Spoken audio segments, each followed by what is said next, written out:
আচ্ছা, তো তোমাদের আজকে সপ্তম মাসের প্রথম ক্লাস শুরু হলো। আর আমরা পড়ছিলাম হচ্ছে রিডিং স্কিলসের পার্ট সি, তাই তো? জি স্যার। আচ্ছা, আমরা মডেল কিছু পড়েছি। সেটা হচ্ছে 5, 8, 9, 10, 11, 16, এই কয়টা তোমাদের একটু ব্রড কোশ্চেনগুলো পড়তে বলেছিলাম। তো কি সবাই একটু রিডিং দিয়েছো? জি স্যার। হ্যাঁ, এমন কোনোটা কি আছে যে বুঝতে পারোনি, এরকম কিছু? এমন কোনো প্রশ্ন বা কবিতা বা কিছু আছে কিনা সমস্যা?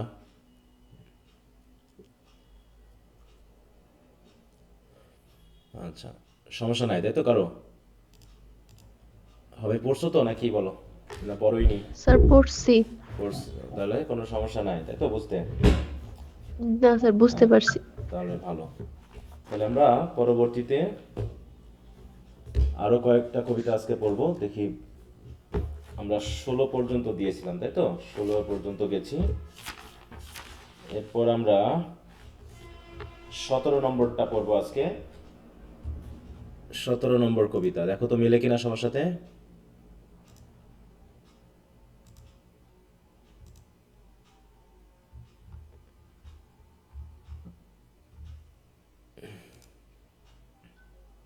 17 নম্বর কবিতাটা কি বলো তো? Death be not proud. মৃত্যুকে বলছে প্রাউড হওয়ার দরকার নাই, নাকি? জি স্যার। তো কেন বলছে দেখি।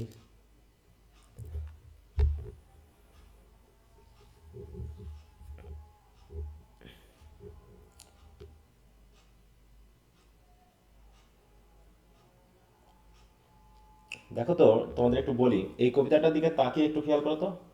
এটা কি জাতীয় কবিতা, কি জাতীয় পয়েম? লাইন আছে কয়টা? 14টা। 14টা। রাইম স্কিম কি হবে দেখো তো।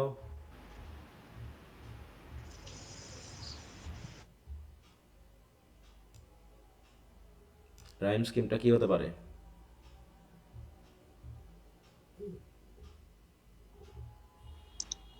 এ B B A B B A C D D D C E E.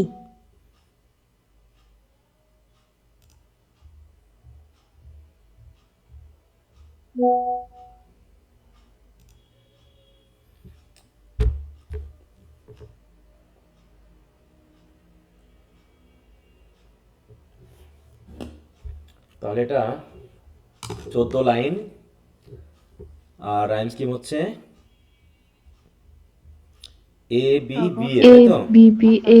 G sir. A B B A, তারপর হচ্ছে কি সি ডি ডি, নাকি? C D D C. D D. তাহলে সি ডি ডি কিন্তু dwell well. এটা যদি C ধরা হয় তাহলে এটা কি হবে বলো তো? ডিডি হবে না? সি জি ডিডি। Sir, D D. আবার সি ডিডি। সি ডিডি বলে তো কোনো ইয়া ছিল না, ছিল কোনো রাইম স্কিম ছিল? না, না সিডি ই তো স্যার। সিডি। সিডি ই সিডি থাকবে, অথবা সিডি সিডি, তাই তো? সিডি এরকমটা থাকবে। তো যাও, এখানে একটা ভ্যারিয়েশন এসেছে। তাছাড়া মোটামুটি এটা একটা পেট্টাগান সনেট, এর যেহেতু দুটা পার্ট রয়েছে। দেখো এখানে এই ঘটনাটা ঘটেছে, হ্যাঁ। সি ডিডি সি ই ই, ঠিক আছে তো? এখানে ই ই হবে অবশ্য, আমি সি ডিডি বললাম, হ্যাঁ। ই তাই না, এটা ভিন্ন। ডুয়েল ডুয়েল ই ই। ওকে। তো যাই হোক, আমরা কবিতাটা পড়ি, তারপর তোমরা কোশ্চেনগুলো পড়লেই বুঝতে পারবা এখানে কি ঘটনা ঘটেছে। ওকে। তো এই কবিতায় কবি কাকে অ্যাড্রেস করছে বলো তো? কাকে সম্বোধন করে কথা বলছে? মৃত্যু। হ্যাঁ, ডেথ।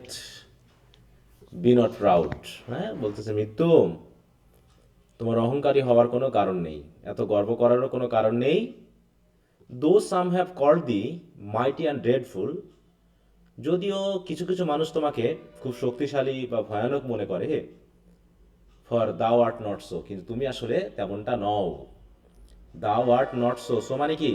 মাইটি বা ড্রেডফুল, না? তাহলে মানুষ, কিছু মানুষ তোমাকে হয়তো খুব শক্তিশালী, খুবই ভয়ানক বিষয় বলে জানে, কিন্তু আসলে তুমি তেমনটা নও। আর এই কারণেই তোমার এত অহংকার করার কোনো মানেই হয় না। হ্যাঁ, বলছে ফর দোজ হুম দাও থিংসড দাও ডাস্ট ওভারথ্রো ডাই নট।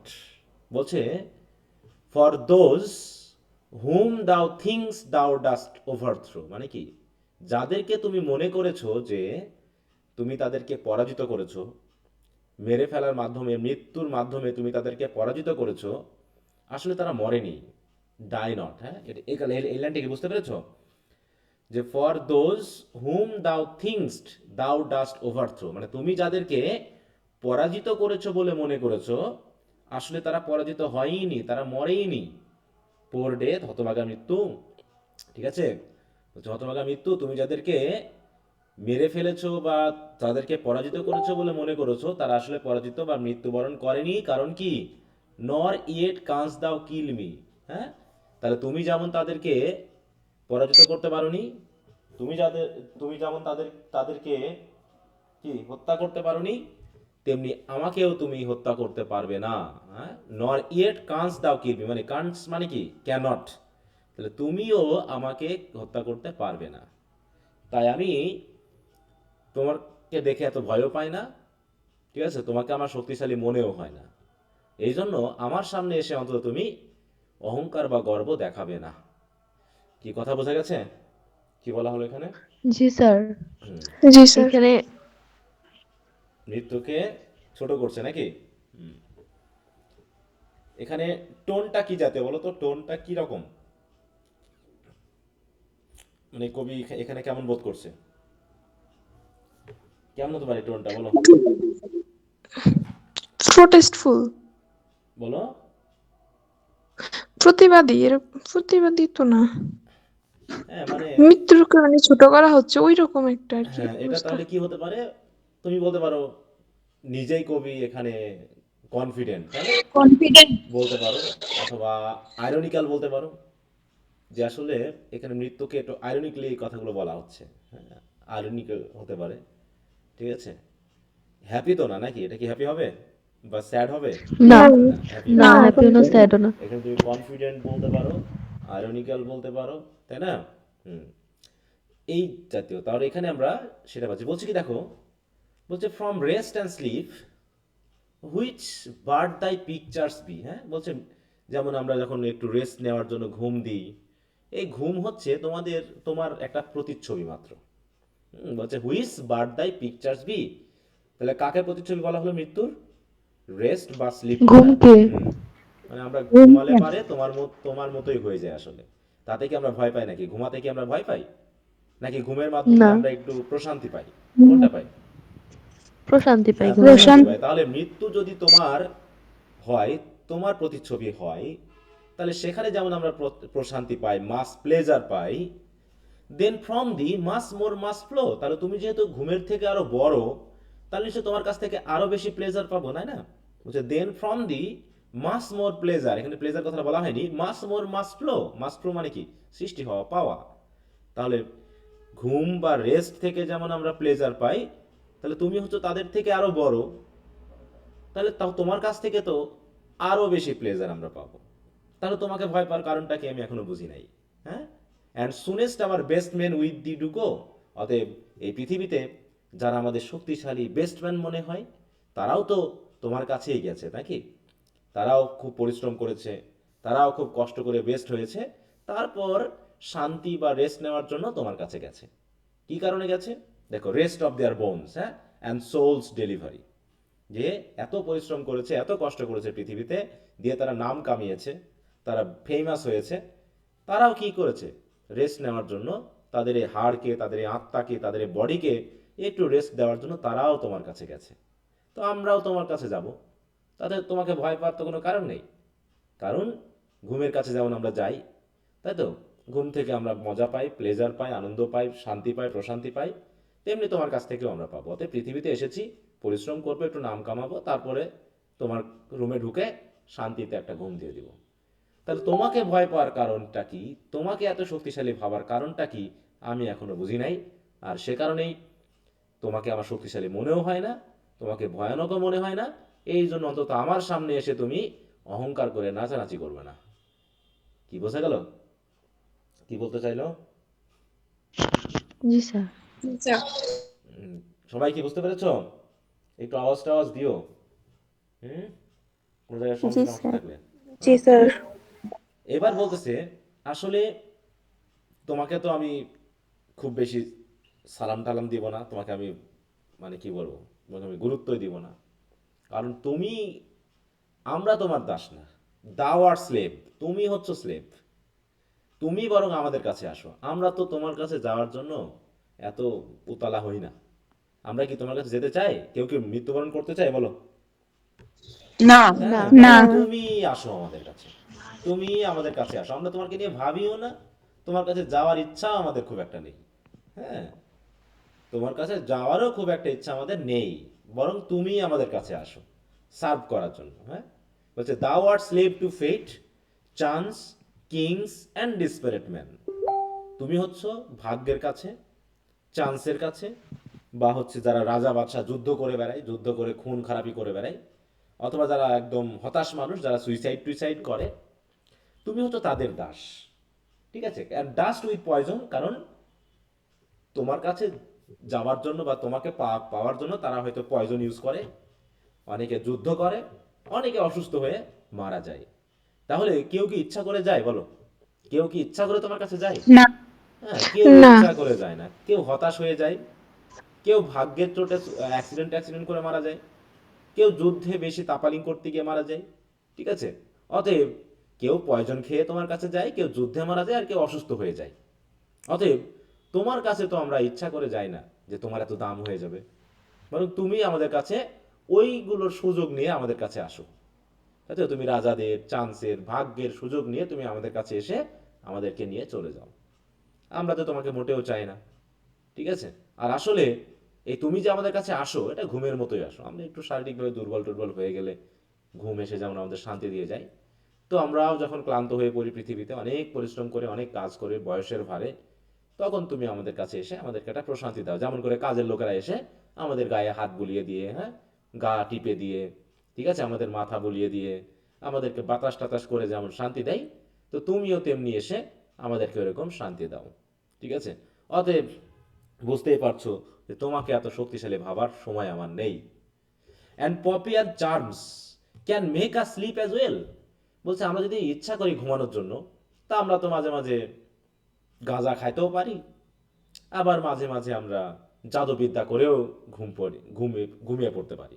আর এই ঘুমগুলোও আমাদের কাছে খুবই প্রশান্তির মনে হয়। তাহলে আমরা চাইলে পারে নেশা টেশা করেও শান্তি পেতে পারি।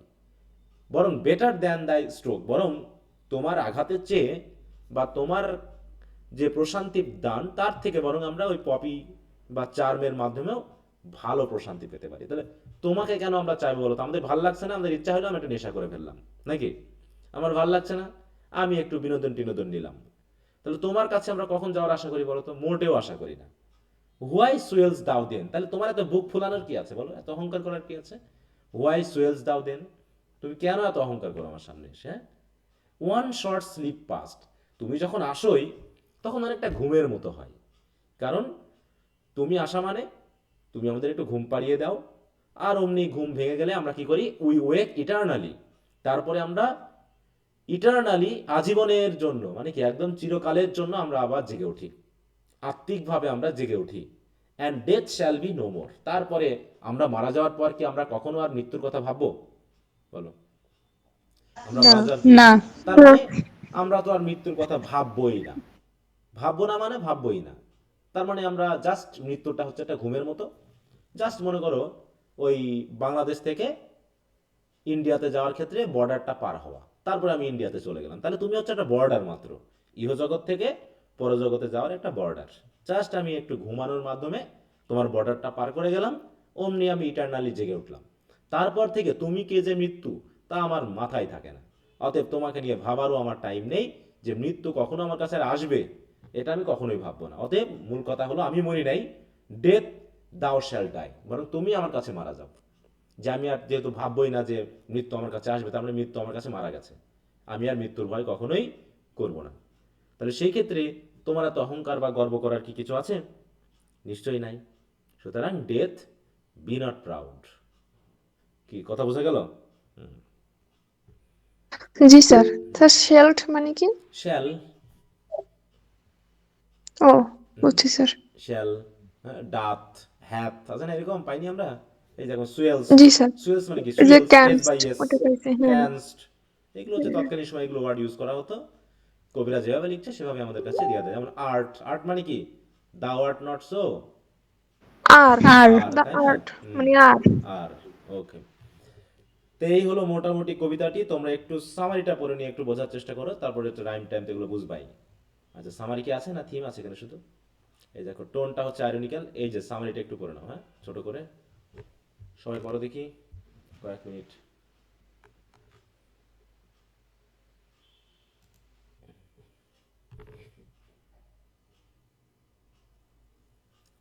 দেখ, এখানে একটা শব্দ এসেছে ক্রিশ্চিয়ান থিওলজিতে। বিশ্বাস করা হয়ে থাকে যে আমাদের রিজারেকশন আছে, মানে আমরা আবার পুনরায় জীবিত হব, তাই না?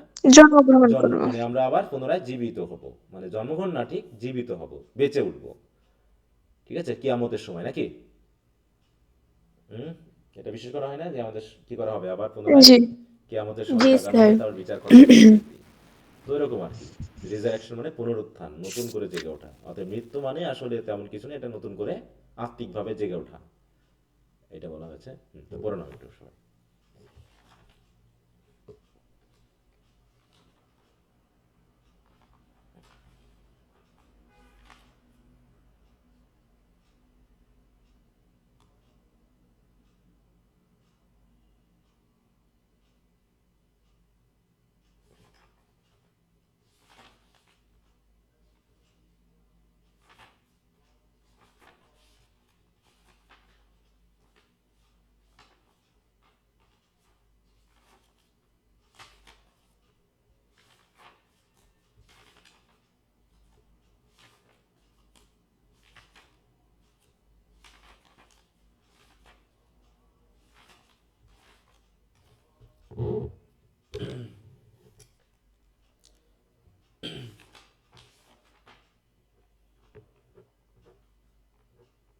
হয়ে গেলে বলবা, হ্যাঁ, যে হয়ে গেছে স্যার।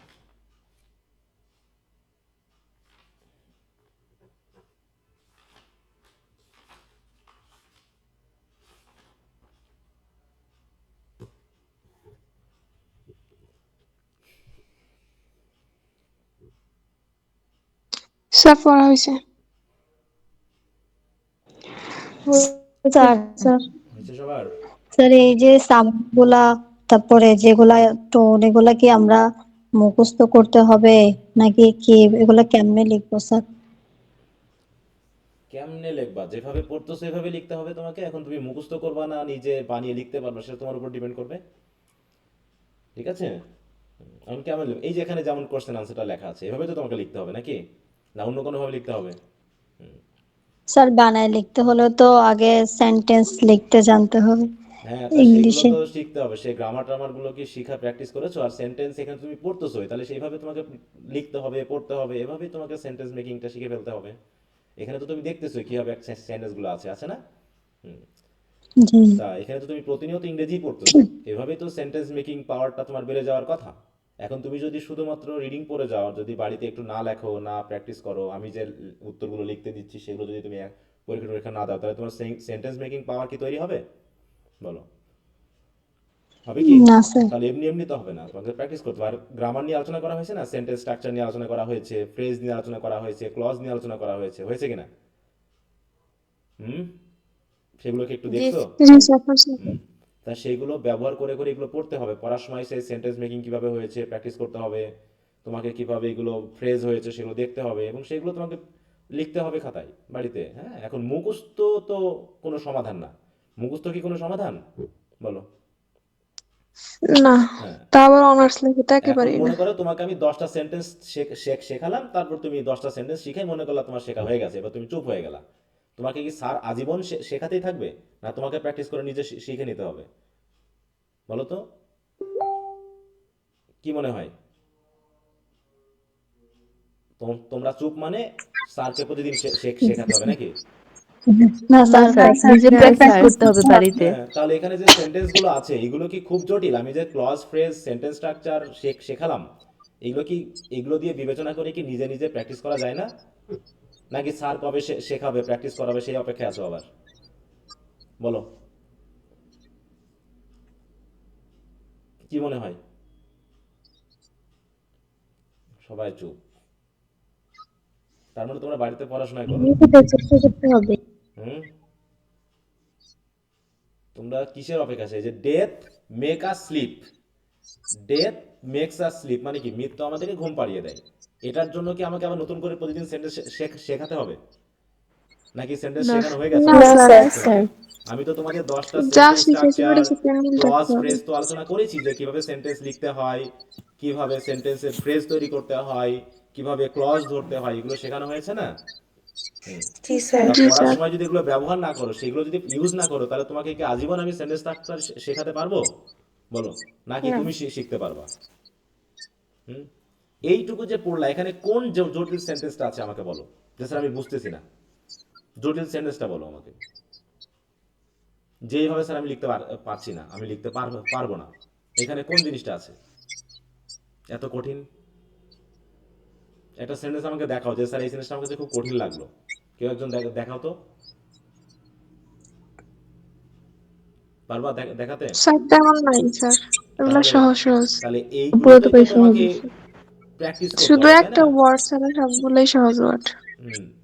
তাহলে এগুলো সেটা তো প্র্যাকটিস আগে তো বলেই করতে দিয়েছি। হবে, তাই না? প্র্যাকটিস করে তোমাকে বুঝতে। এখন তুমি যদি বলো স্যার মুখস্থ করবো, আমি তো ফ্রি হ্যান্ড রাইটিং পারি না, তাহলে তুমি ফ্রি হ্যান্ড রাইটিং কবে করবা? এইটা পড়তে হবে, পড়ার পর তোমাকে আবার নিজে থেকে লিখতে হবে যে সেন্টেন্স স্ট্রাকচার অনুসারে, যে আমি প্রথমে সাবজেক্ট ভার্ব যেগুলো শেখানো হয়েছে। হ্যাঁ, ফ্রি হ্যান্ড রাইটিং বলে কিছু নেই, তুমি তো ইংরেজির ভিতরেই আছো, প্রতিনিয়তই পড়তেছো, তাই না? ইংরেজি, তাহলে তুমি কি বাসায় লেখো, একটু লেখো? কে কে আছো যে বাসায় পড়ে একটু লেখো? আছো কেউ? একটু হাত তোলো শুনি, যে কারা কারা বাড়িতে পড়ো। এই যে আমি যে এতগুলো সেন্টেন্স, মানে এতগুলো প্রশ্নের উত্তর পড়তে দিলাম, দিয়ে তারপরে দুই একটা লিখছে, এমন কেউ আছো যে স্যার আমি এই দুই একটা লেখার চেষ্টা করেছি? হুম? কয়জন আছো দেখি, আমি হাত তুলি। একজনকে দেখতেছি, দুইজনকে দেখতেছি। প্রত্যেকটা স্কিলস আলাদা আলাদা, হ্যাঁ, প্রত্যেকটা স্কিলস আলাদা আলাদা। তোমাকে যদি স্যার আমি কবে স্পিকিং প্র্যাকটিস করব, আমি স্যার কবে রাইটিং প্র্যাকটিস করব, স্যার আমি কবে রিডিং, মানে কি বলবো, রিডিং প্র্যাকটিস করব, কবে আমি লিসেনিং প্র্যাকটিস করব, এই দায়িত্ব কি আমার আছে বলো? আমি কি পারবো তোমাদের এগুলো করতে? হুম? না স্যার। আমি তোমাদের সাহিত্য পড়াবো না এখন স্পিকিং প্র্যাকটিস করাবো? তোমাদের রিডিং পড়াবো না রাইটিং প্র্যাকটিস করাবো? নিজে থেকে কিছু শিখতে হবে। গ্রামার গ্রামার কি তোমাদের আছে? গ্রামার কি আমি পড়াবো? বলো। না। না স্যার। গ্রামার বই নিজে অন্যগুলো থেকে পড়তে হবে। দুই চারটা গ্রামার বই আমি প্রথম থেকেই বলেছি যে দুই একটা গ্রামার বই কিনে কিনে নিজ দায়িত্বে পড়তে হবে। নিজে কারো ওপর দায়িত্ব দিয়ে ছেড়ে দিও না যে কোনো স্যার তোমাকে গিয়ে শিখিয়ে দিবে গ্রামার। ইংরেজি সাহিত্য যখন পড়া শুরু করেছো, কিছু কিছু জিনিস তোমাকে নিজে পড়তে হবে। এই যে দেখো, তোমাদের স্টুডেন্ট সংখ্যা এখন বর্তমানে 35 জন ক্লাসে আছো। কতজন থাকার কথা ছিল ক্লাসে বলো তো? হঠাৎ করে ক্লাসে ঢুকে বলবে স্যার আমি এটা পারতেছি না, আমি একটা জানতেছি না। একজন ক্লাস যদি কেউ রেগুলার না করে, তার কি পড়াশোনা রেগুলার হওয়ার সম্ভাবনা আছে? আমাকে বলো তো, এটি কি সম্ভব? না না। স্যার, হবে না। আমাকে কি বিশ্বাস করতে হবে যে তোমরা ক্লাস করো না কিন্তু পড়া ঠিকই করো? এটা কখনোই হয় না।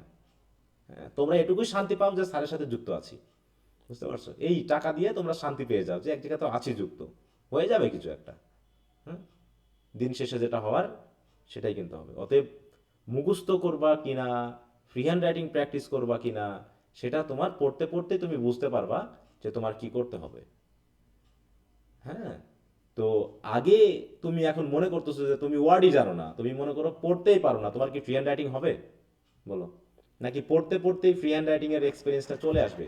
পড়বা লেখবা সেন্টেন্স স্ট্রাকচারগুলো তোমার ব্রেনে মুখস্থ হয়ে যাবে। মুখস্থ বলতে এখানে অঙ্ক করতে করতে যখন আমরা অভ্যস্ত হয়ে যাই, সেটা কি কি মুখস্থ বলে? মুখস্থ কোনটা না। বলো তো? না। না, মুখস্থ কোনটা? যেটা না বুঝে তুমি হরর করে পড়তেছো। যেমন না না বুঝে বুঝে একটা হ্যাঁ মানে তুমি মনে রাখার চেষ্টা করে এরকম বারবার। বলছো যে the poem is based on the Christian theology, sir, Christian theology that believes in resurrection, that believe in resurrection, that is আবার ঘুরে যাচ্ছে, আবার the poem is based on the poem is based on the আসলে এতবার পড়া লাগে একটা sentence বলো তো, পড়া লাগে না নাকি তুমি দেখবা না যে না, the একবার poem করলেই হয়। is based on the Christian theology that Christian believes in theology. resurrection। এবার তুমি চোখ বন্ধ করে একবার ভাবলা যে তুমি এখানে কি পড়লা, তাহলে the poem is based on মানে ভিত্তি করে on the Christian theology, তাহলে একটা খ্রিস্টান থিওলজি যে থিওলজিতে বিশ্বাস করা হয় যে কিসে রিজারেকশনে, তাই তো, তাহলে দ্যাট বিলিভস ইন রিজারেকশন, যে থিওলজিতে রিজারেকশনকে বিলিভ করা হয়। এইটুকু তুমি বুঝে পড়লা, একবার বুঝে পড়লে একবার চুপ করে মাথায় গেঁথে নিলেই তো হয়ে যায়। কিন্তু আমরা করি কি, ওরে বাবা ঝড় তুলে দিই, মানে আমি বুঝি নাই যে আমি কি পড়তেছি, শুধুমাত্র আমি প্র্যাকটিস করতেছি যে হ্যাঁ the poem is the poem is the poem is the poem is the poem is the based on, হ্যাঁ এরকম করে আমি পড়তেছি কি যে পড়তেছি আমার খেয়াল নাই, আর একবার যদি ভুলে যায় তাহলে আবার শেষ হয়ে যাবে। এরকমটা না, তুমি একটা জিনিস বারবার পড়তে আসো। এই যে যখন আমরা এই কবিতার আদলে প্রত্যেকটা প্রশ্ন পড়তেছি, এখানে কি প্রত্যেকটা প্রশ্নের উত্তর কি ভিন্ন ভিন্ন, ভিতরের বিষয়টা না, সবগুলো কাছাকাছি। কি একই? একই কাছাকাছি। তাহলে একই, সবই কাছাকাছি বিষয়, তাহলে তোমার ভিতরে এই সেন্সগুলো তৈরি হয়ে যাবে যখন তুমি বারবার পড়বা। স্যাররা পড়াবে একবার আর তুমি পড়বা বাড়িতে 10 বার, যতক্ষণ না নিজের হচ্ছে পড়াটা। এটা হচ্ছে নিজের পড়া। মনে করো আমার ছেলে আসছে যে বাবা এই অঙ্কটা করে দাও তো, আমি ফটাফট অঙ্কটা করে দিয়ে তাকে ছেড়ে দিলাম, তার কি আসলে লাভ হলো কোনো? বলো। না। আমি অঙ্কটা পারি, না, আমি তার সে অঙ্কটা বুঝতে তাকে হবে করে না। দিলাম, এই যে অঙ্কটা হয়ে গেল, তাতে তার কোনো লাভ হলো কিনা, নাকি তাকে পড়তে হবে এটা, এবার তাকে বুঝতে হবে বা সে তাকে করবে বোঝাতে হবে তারপর তার লাভ যে হবে। এই জিনিসটা হয়েছে, তাহলে তোমার মাথায় কাজ করবে।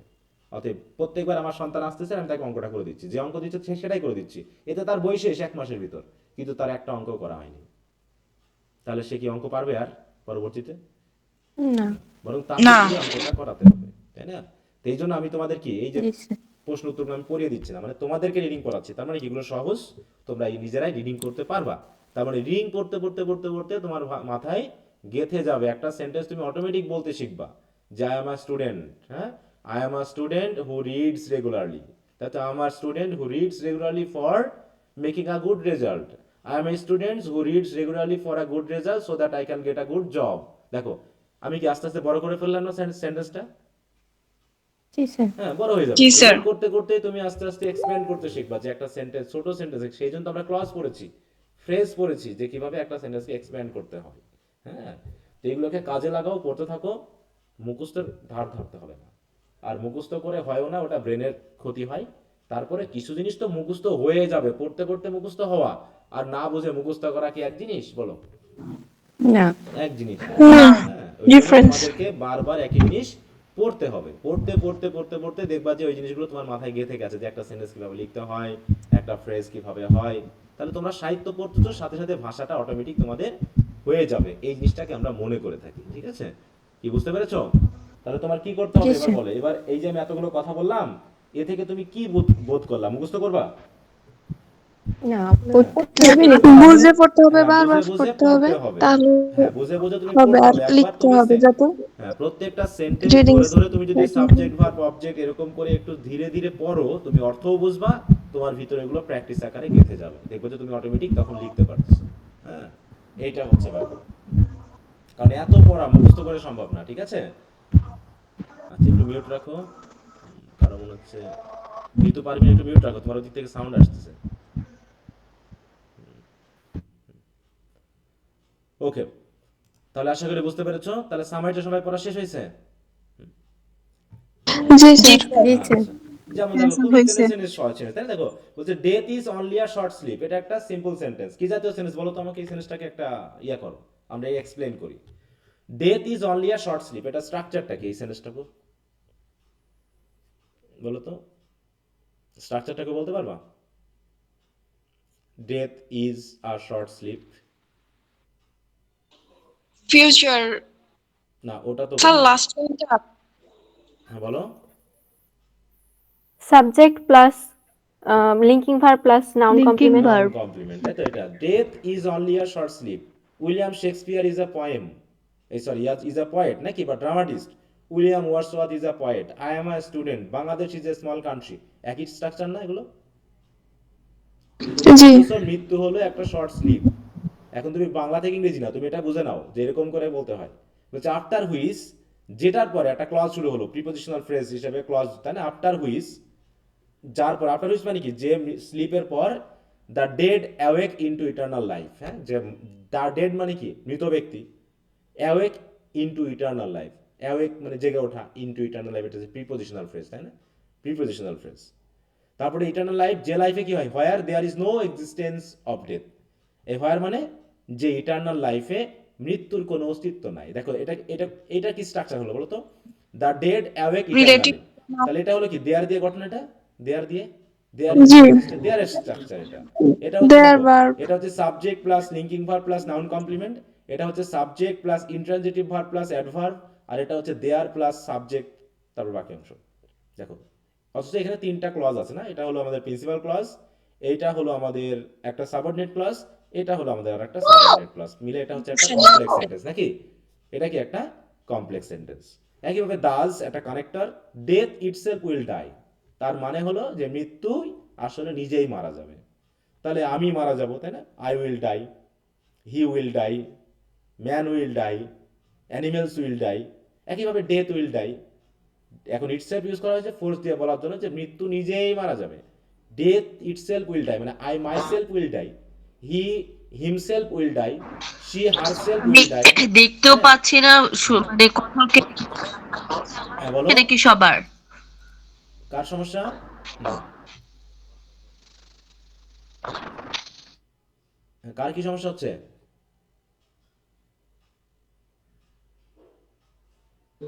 একজন নাকি দেখতে পায় না এটা বললো। তাহলে তোমার নেটওয়ার্কের সমস্যা, তুমি লিভ নিয়ে আবার যুক্ত হও। যে দেখতে, সবাই কি দেখতে পাচ্ছ আমার কথা, মানে আমার ইয়া শোনা যাচ্ছে? জি জি স্যার, স্যার। জি স্যার শুনে যান। জি স্যার। হ্যাঁ, তাহলে যার সমস্যা হচ্ছে সে একবার লিভ নিয়ে আবার যুক্ত হও। হুম, আমার তো মনে হচ্ছে শুনতে পাচ্ছে আমার কথা, কারণ তার কথা আমার এদিকে আবার রিপিট হচ্ছে। আচ্ছা, তো ঠিক আছে। এই যে দেখো, তোমাদেরকে আজ পর্যন্ত আমি সবাইকে কি ক্লাসে আনতে পারলাম? একটু বলো তো, এতবার করে বলার পরেও। না স্যার। আনতে পেরেছি? 50% স্টুডেন্ট এখনো ক্লাসে নেই। কালকে কিন্তু আবার দেখো, আমি আজকে একটা একটা স্টেপ নিব, দেখো কালকে আবার প্রায় যুক্ত হয়ে যাবে। হুম, মানে তোমাদের সাথে কি ভালো আচরণ করা যাচ্ছে? মানে তোমরা কি আসলে ভালো আচরণের যোগ্য? কি মনে হয়? আসলে কি আমার কাছ থেকে ভালো আচরণ পেতে চাও, নাকি আসলে রাগী আচরণ পেতে চাও? তোমরা কোনটা? ভালোটা পেতে চাই কিন্তু স্যার কাজ তো ভালো না। আমি তো মনে হচ্ছে যে, মানে তোমরা একটা বেয়াড়া, বেয়াড়া বুঝো? মানে বেয়াড়া ছেলে পেয়ে। হ্যাঁ, একদম বেয়াড়া।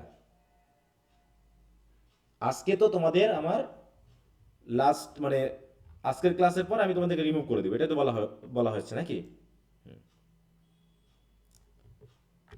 ঠিক আছে। জি স্যার। হুম, তারপরে তোমাদেরকে আবার আমি যুক্ত করব।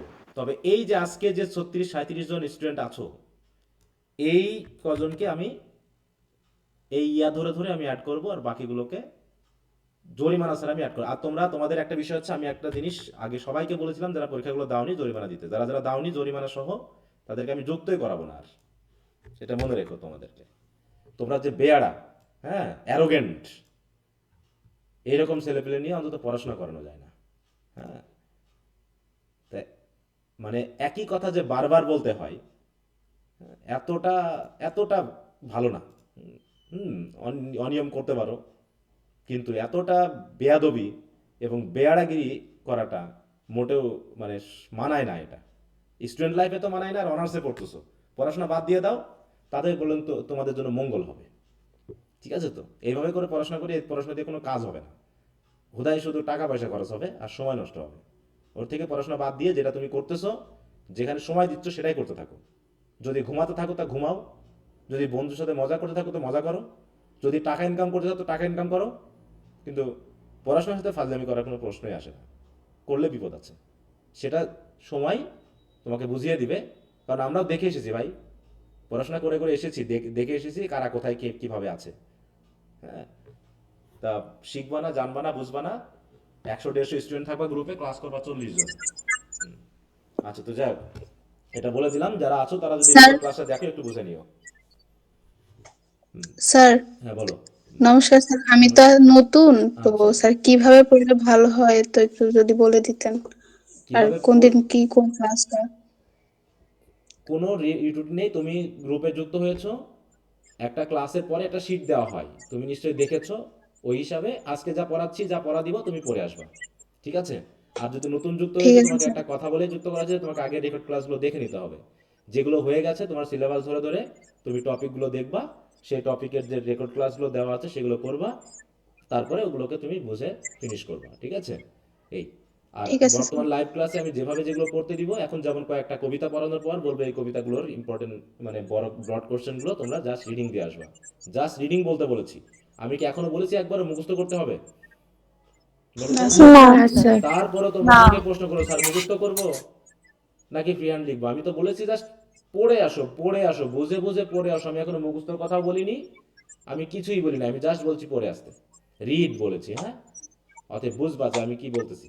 রিডিং করবা, পড়ে বুঝবা, না বুঝলে আমাকে প্রশ্ন করবা পরবর্তী ক্লাসে। কারণ বুঝতে হবে ঠিক প্রথমে, আছে স্যার। 7-8 মাস ধরে আগে বুঝতে হবে, কারণ তোমাদের ইংরেজি দক্ষতা কম, ওয়ার্ড স্টক কম, এবং যেগুলো পড়তেছো সেগুলো সম্পর্কে তোমাদের আইডিয়া কম। তারা না বুঝে হুদায় যদি এখন মুখস্থ করো, কাজ হবে বলো? অটোমেটিক তোমাদের মাথায় পড়তে পড়তে কিছু জিনিস অটোমেটিক গেঁথে যাবে। অথচ যদি তুমি না বুঝেই মুখস্থ করো, তাহলে এটা সময় নষ্ট হবে। কিন্তু ওইটাই হয়তো বা তুমি যদি পড়তা, অটোমেটিক তোমার মাথায় চলে আসতো। ওর জন্য বেশি কিছু করা লাগে না। যেমন সনেট তো তোমরা মুখস্থ করে ফেলেছো, সনেটের সংজ্ঞাটা কি মুখস্থ করার বিষয় বলো তো? নাকি এমনি এমনি বারবার পড়তে পড়তে হয়ে যাওয়ার কথা? এমনিই হয়ে গেছে স্যার। হ্যাঁ, এমনি হয়ে যাওয়ার কথা, তাই না? এরকম কিছু জিনিস আছে যেগুলো পড়তে পড়তেই হয়ে যাবে। তারপরে আমি তো কোশ্চেন আনসার দিব, তারপরে দেখবা যে 50% আনসার তোমার এমনি হয়ে যাচ্ছে। তারপর তুমি কিছু জিনিস আছে যেগুলো একটু পড়ে ফেলবা, দেখবা যে গুছিয়ে আসবা। কিন্তু বোঝো আগে, হ্যাঁ? অনেকে আছে দেখা যাচ্ছে যে একটা ক্লাসই 5 দিন ধরে করতেছো, মানে তুমি ভাবতেছো এগুলো আমি একদম ফিনিশ করে তারপরে আরেকটাতে যাব। এভাবে করে হবে না, কারণ তুমি বোঝো না, তোমার ওয়ার্ড স্টক কম, তোমার সেন্স কম, তোমার মানে আইডিয়া কম, ইত্যাদি ইত্যাদি। সেগুলো আগে জানতে হবে, জানতে জানতে তোমার হয়ে যাবে। আর যারা নতুন যুক্ত হয়েছে তাদের তো কথা বলার অপেক্ষা রাখে না, কারণ আমাদের 7 মাস চলতেছে, অতএব 6 মাসের ক্লাস অলরেডি হয়ে গেছে। তা আমরা বুঝতে পারতেছো অনেক পড়া তোমরা পিছিয়ে আছো। অতএব যারা পারতেছে আর তোমরা যেহেতু পারতেছো না, এতে হতাশ হওয়ার কিছু নাই। বুঝে নিবা যে তুমি যেহেতু দেরি করে ভর্তি হয়েছো, তুমি পারবা না, এটা স্বাভাবিক। এখন তোমাকে ওইগুলো গুছিয়ে নেওয়ার জন্য প্রচুর পরিশ্রম করতে হবে, ঠিক আছে? ওকে, ঠিক আছে তাহলে স্যার। এই যে কোশ্চেন আনসারগুলো একটু পড়ে নিবা, এরপর আমরা 18 নম্বর পড়বো। 18 নম্বর কোশ্চেন ইয়াটা পয়েন্টটা। স্যার, হ্যাঁ বলো। ক্লাসের শিডিউলটা যদি বলে দিতেন, যেমন আজকে হঠাৎ করে ক্লাসে ঢুকলাম, দেখলাম গ্রুপে লিংক দিচ্ছেন। তুমি কবে যুক্ত হয়েছো? স্যার গতকালকে। ও, তাহলে তো সমস্যা নেই। এটা হচ্ছে শনি, রবি, মঙ্গল, বৃহস্পতি সন্ধ্যা 7। তোমাকে এই মেসেজটা দেওয়া হয়নি যে কবে থেকে ক্লাস হবে, কবে কবে ক্লাস হবে? স্যার আমি ভাবছিলাম হয়তো বা ক্লাস হওয়ার আগে গ্রুপে বলে দিবেন আপনি। না না না না, এটা তো শিডিউল আছেই। এটা তো বলে দেওয়ার কথা যে যুক্ত করেছে, হয়তো অনেক দু একজন যুক্ত করতে, হয়তো তোমাকে বলতে ভুলে গেছে। প্রতি রবি, মঙ্গল, বৃহস্পতি সন্ধ্যা 7টা থেকে 8:30 পর্যন্ত ক্লাস হবে। জি স্যার। আচ্ছা ঠিক আছে। ওকে, তাহলে হচ্ছে পার্ট, এবার হচ্ছে দেখো, আমরা আর একটা কবিতা পড়বো, এটাও ইন্টারেস্টিং। এখন দেখো, মানুষের অবস্থা কি বলতো? আমরা পৃথিবীতে তো জন্মগ্রহণ করছি, তাই না? মানুষ কি মানুষের কাছে খুব ভালো অধিকাংশ মানুষ, নাকি আমরা মানুষ নিয়ে হতাশ? আমাদের হতাশা বা আমাদের দুঃখ কষ্টের প্রধান কারণ কি? পশু পাখি, গরু, ছাগল, ভেড়া, মানুষ। নাকি মানুষ? মানুষ। আমি দুঃখে আছি মানেই, মানুষ। আমি দুঃখে আছি মানেই মানুষ। আমার দুঃখের কারণ কি? কোনো ছাগল, কোনো গরু, কোনো পশু পাখি, প্রকৃতি? বলো। না। মানুষ। না, তাহলে মানুষই নেই। অতএব, আচ্ছা কেউ কথা বলতেছো কিন্তু তার নেটওয়ার্কের জন্য হোক বা তার মাইক্রোফোনের জন্য হোক কাজ হচ্ছে না। যেমন মিটু পারভিন, তোমার কথার কিছু বোঝা যাচ্ছে না, কিন্তু এক ধরনের সাউন্ড হচ্ছে, হ্যাঁ? তুমি চুপ থাকলে চলবে। আরেকবার কথা বলো দেখি, তুমি মিতু, কি শুনতে পাচ্ছ আমার কথা? মিতু পারভিন। জি স্যার। হ্যাঁ, এই যে দেখো তুমি, বাবা প্রচুর সাউন্ড। সবাই বুঝতে পারতেছো কি ধরনের সাউন্ড হচ্ছে নাকি? আমি তো বুঝতে পারতেছি। জি স্যার। হ্যাঁ, তুমি কথা জি বলছো, স্যার। ঠিক আছে? হ্যাঁ, তোমার কথার সাথে এক ধরনের সাউন্ড মনে হচ্ছে। বক্স বাজার মতো সাউন্ড হচ্ছে, হ্যাঁ? যেমন গানের বক্স বাজে যেমন হয়। তো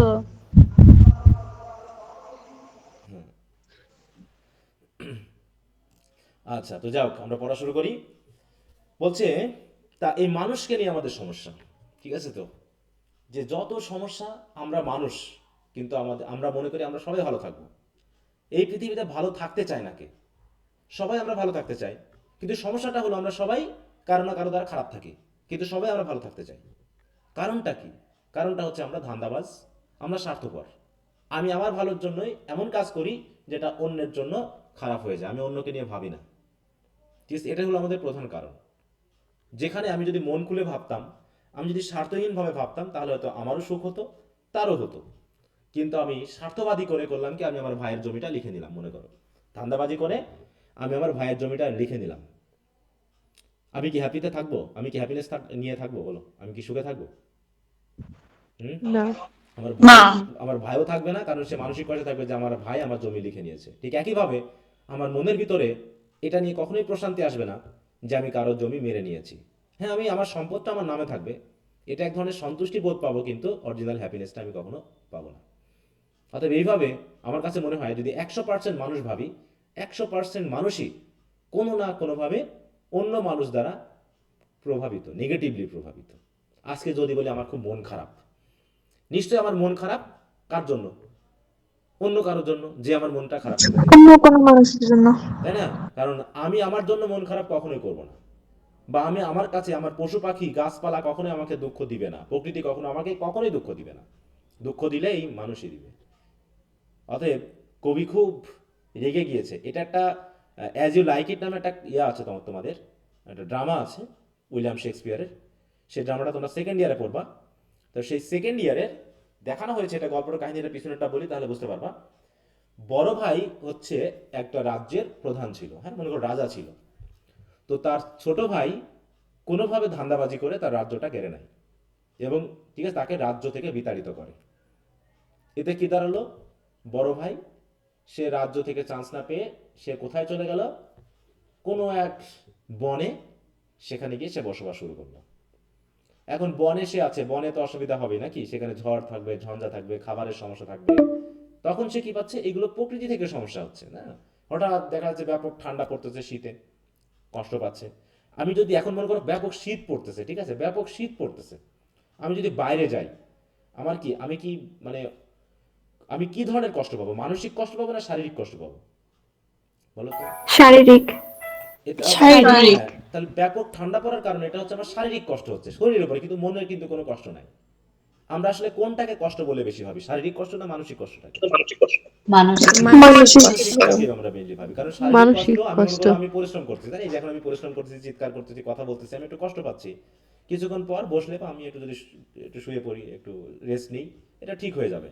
কিন্তু তোমাদের মধ্য থেকে কেউ যদি আমাকে একটু খারাপ কথা বলে, এটা কি শুয়ে বসে থাকলে ঠিক হয়ে যাবে? বলো।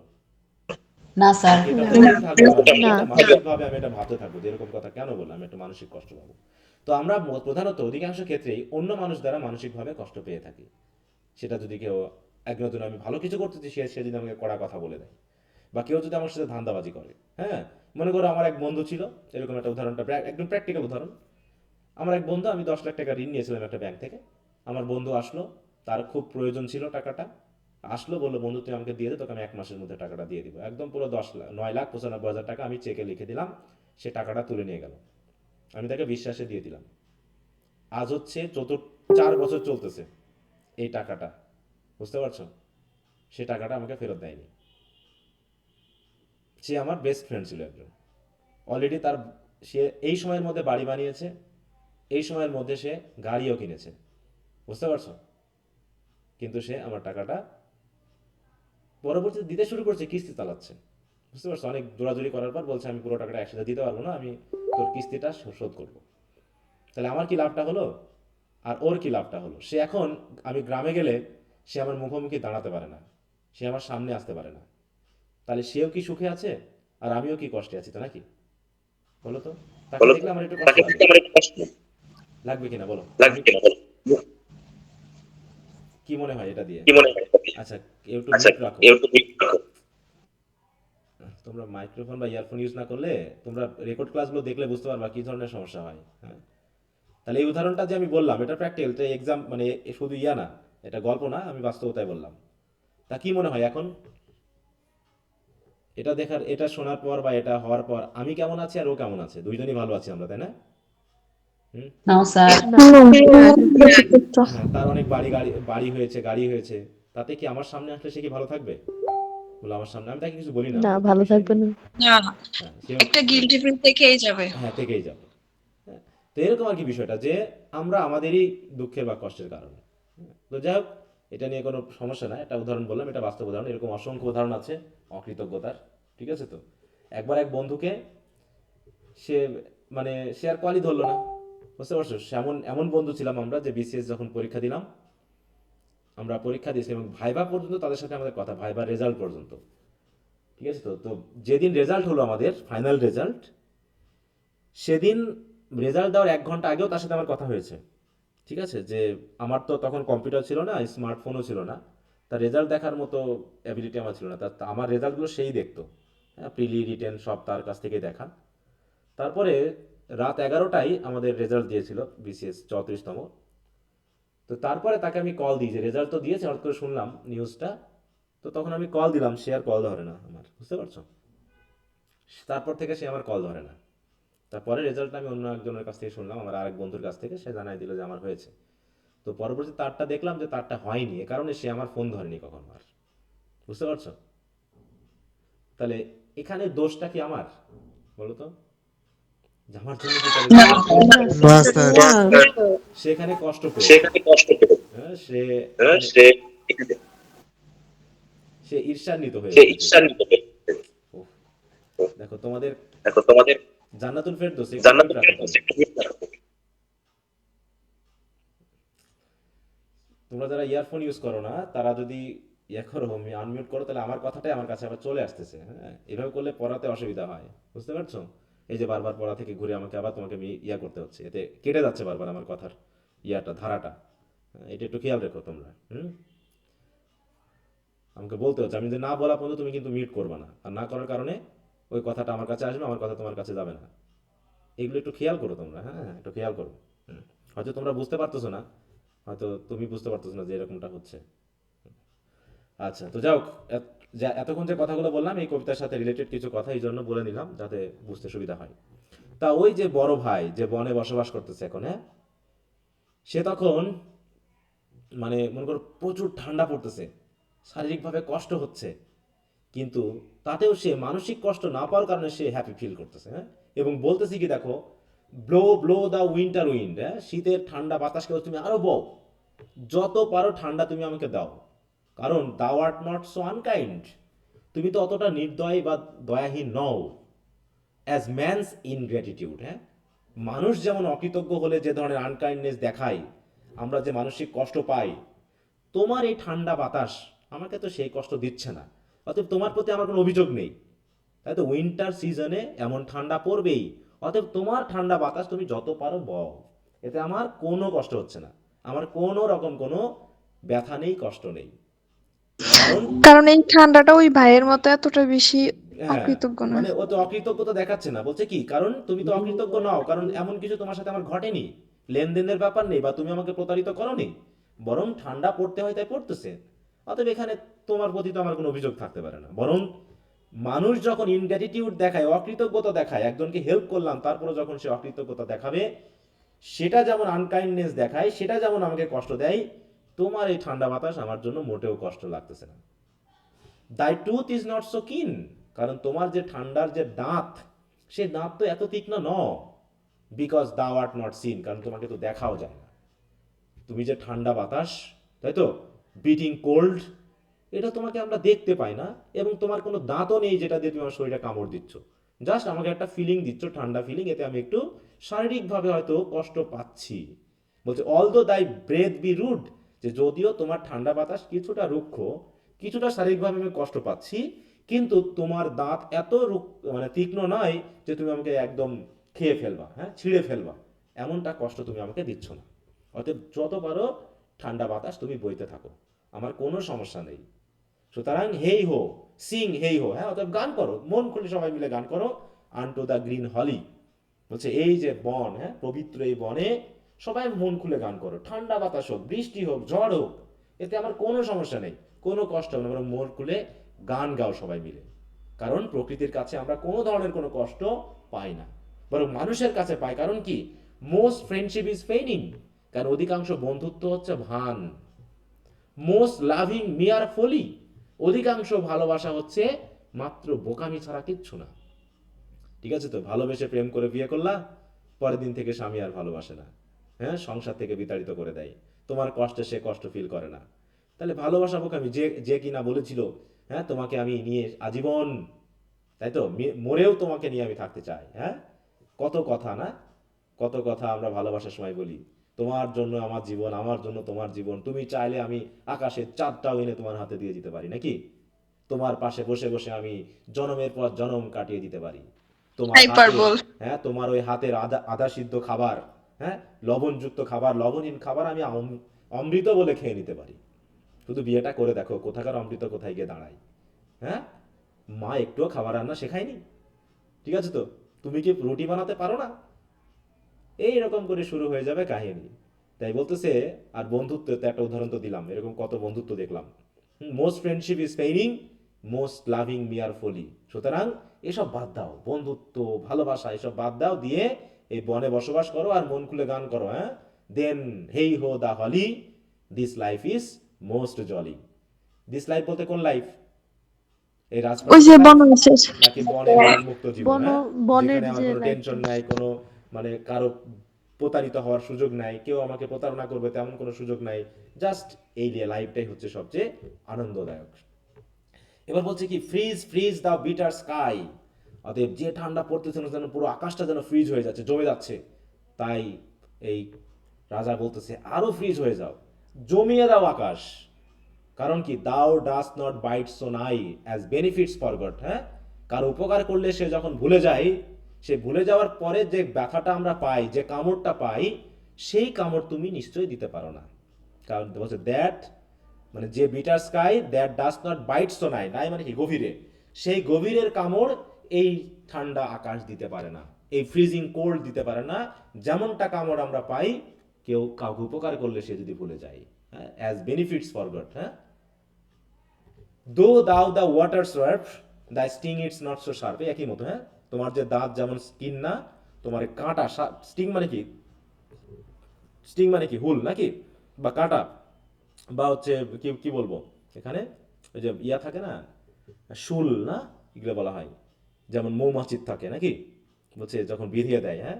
বলছে thy sting is not so sharp as friendship নি রিমেম্বার নট, হ্যাঁ। যখন বন্ধু তোমাকে দেখলে মনে করতে পারে না, হ্যাঁ, সে তোমার উপকার পাওয়ার পর সে ভুলে গেছে যে তুমি নামে কেউ পৃথিবীতে আছে, হ্যাঁ। তো এইরকম যে ফ্রেন্ডশিপ যখন ভুলে যায় মানুষ, বন্ধুরা যখন তোমাকে স্মরণ করতে পারে না, সেইখানে যে ধরনের কাঁটা তোমাকে বিধায় অন্তরে, সেই কাঁটা নিশ্চয়ই এই ঠান্ডা বাতাস, ঠান্ডা আকাশ এমনটা নিশ্চয়ই দেয় না। সুতরাং প্রকৃতি এমনিতেই আনন্দদায়ক। হয়তো প্রাকৃতিক পরিবর্তনের কারণে কখনো ঝড়, কখনো গরম, কখনো ঠান্ডা আসে, কিন্তু এটা শারীরিক কষ্ট, কিন্তু মানসিক কষ্ট না। সুতরাং হেই হো Singh heigh ho unto the green holly, most friendship is feigning, most loving mere folly, then heigh ho the holly, this life is most jolly. কি বোঝা গেল কবিতাটা? জি স্যার। আচ্ছা, তাহলে একটু সামারিটা সবাই একটু পড়ে নাও।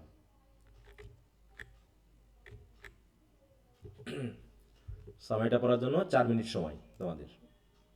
আমার বলো কি বোঝনি তুমি এই জায়গায়? The speaker of the poem, মানে এই পয়েমের যিনি স্পিকার, তিনি উইন্টার উইন্ডকে পার্সনিফাই করলেন, মানে তাকে একটা ব্যক্তির মতো করে গ্রহণ করলেন। And speak of the bitter cold of ইট, এবং উইন্টার উইন্ডের যে বিটার কোল্ড সেটা নিয়ে তিনি কথা বলছেন। এইটা এখানে কি নিয়ে কথা হচ্ছে বলো তো মেনলি? কার সাথে কথা বলছে এবং কি নিয়ে কথা বলছে?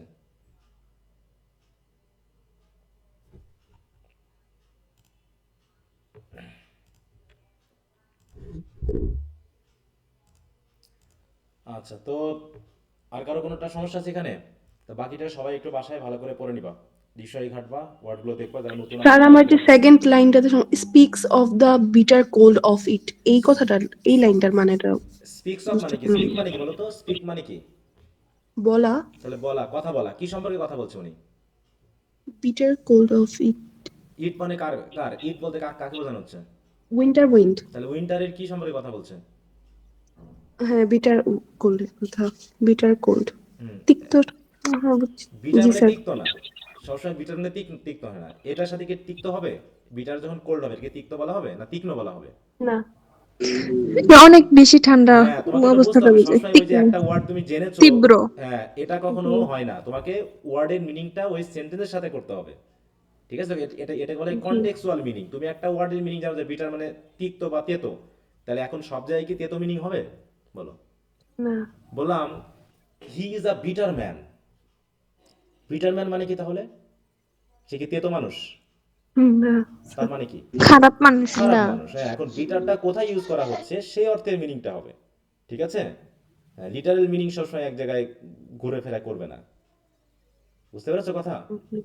জি। হ্যাঁ, এই যে বলে কনটেক্সচুয়াল মিনিং। রিডিং এর একটা বড় বৈশিষ্ট্য হলো কনটেক্সচুয়াল মিনিং বোঝা। তুমি ডিকশনারি ঘুরে দেখলে বিটার মানে তেতো, এখন তুমি মিলাতে পারতেছো না, স্যার তেতো ঠান্ডা কি করে হয়? তেতো ঠান্ডা কি করে হয়? এটা তো মিলতেছে না স্যার। হ্যাঁ, তোমাকে বুঝতে হবে যে এই ক্ষেত্রে কি বল, বিটার মানে ভেরি, মানে খুবই তীক্ষ্ণ, তাই তো? এখানে অসহনীয়, এইটাকে বোঝানো হচ্ছে। ঠিক আছে? হুম। আর এই বিটার দ্বারা কি শীতের তীব্রতা বোঝানো হয়েছে? আমি তো কনকনে শীত। সেটাই তো এতক্ষণ বললাম, খেয়াল করনি? আমি কি শব্দগুলো ইউজ করলাম এখানে? ভেরি, অসহনীয়, তীক্ষ্ণ। এর মানে কি? ঠান্ডাগুলো কি আরামদায়ক হবে? জি না। হ্যাঁ, এটা তো আমি বললামই, সেটাই তো বললাম যে ঠান্ডার তীব্রতাকে বোঝানো হয়েছে, যে প্রচুর ঠান্ডা, কনকনে ঠান্ডা, হাড় কাঁপানো ঠান্ডা। ঠিক আছে?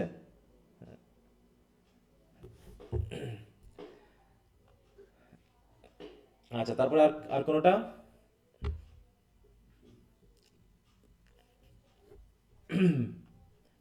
আচ্ছা, তাহলে তোমরা বাকিটা অবশ্যই পড়ে ফেলবা। জেনেরিক ফর্ম তো লিরিক, এগুলো বাকিগুলো পড়বা, যেগুলো বুঝবে না আগামীকালকে আলোচনা করা হবে বা বলে দিব, যেহেতু এগুলো নিয়ে সবই কথা হয়েছে। এরপর আমরা পড়ব হচ্ছে পরবর্তীতে, কত নম্বর দেখলাম? 18 নম্বর পড়লাম আমরা, তাই না? 18 নম্বরের পরে আমরা পড়ব হচ্ছে, আচ্ছা 23 নম্বর তো shall I compare thee to a summer's, যেটা তো পড়া আছে তাই না, ইন্ট্রোডাকশন টু পোয়েট্রিতে। 23 নম্বর জি shall sir. I compare thee, জি তাহলে ওটা স্যার। পড়াচ্ছি না? জি স্যার। আচ্ছা, তাহলে আমি এখানে লিখে দিই যে কোনটা কোনটা পড়ানো হলো আজকে। আজ কোনটা কোনটা পড়ানো হলো জানো? 17, 18।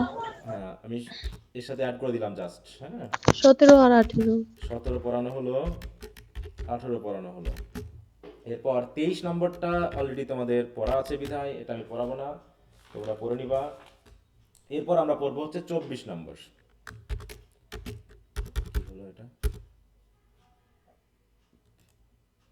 এরপরে হচ্ছে and 24, মানে এই পর্যন্ত তোমরা রিভিশন দিবা। ওকে, 24 নম্বর হচ্ছে 261 পেজ।